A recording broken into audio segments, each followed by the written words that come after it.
So, before you put all the flywheel and stuff on, you need to put on the adapter, since the hole in the adapter is not very large.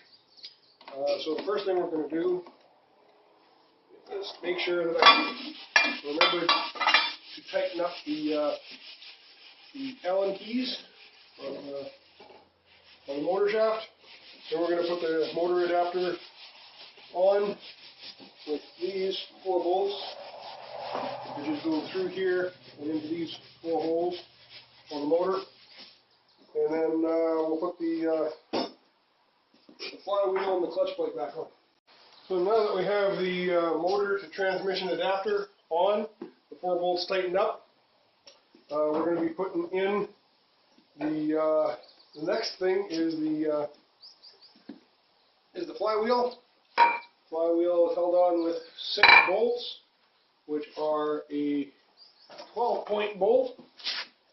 There's a machine section here in the CanEV adapter that fits into the machine section on the flywheel, almost like they were made for each other.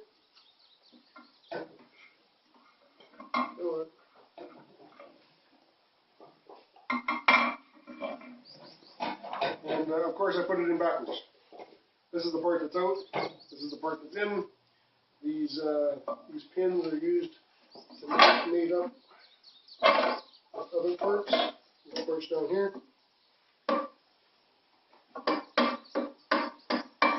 And that noise means that the bolts that I connected to the motor adapter are out too far. So there's a washer that I have to remove, I guess.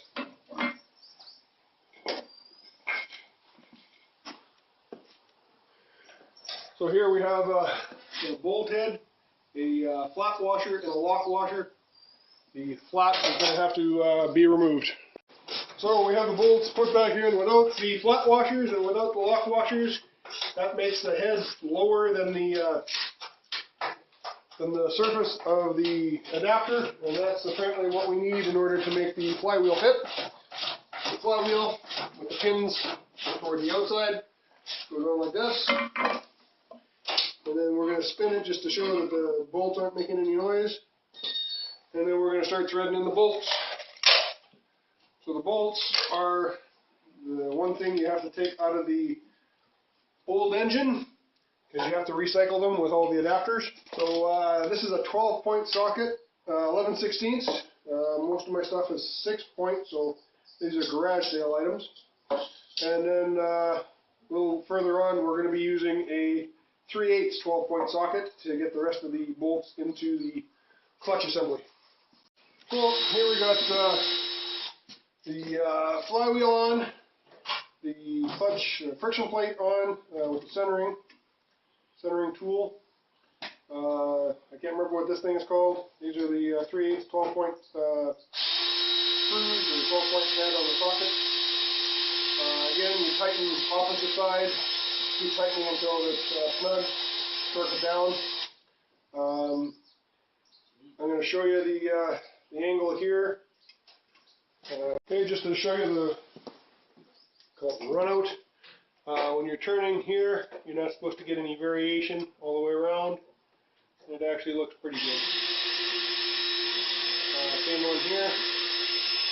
It looks pretty good. I don't think it's going to wobble too bad. If you don't tighten the bolts up opposite sides a little bit at a time, it ends up wobbling and it vibrates.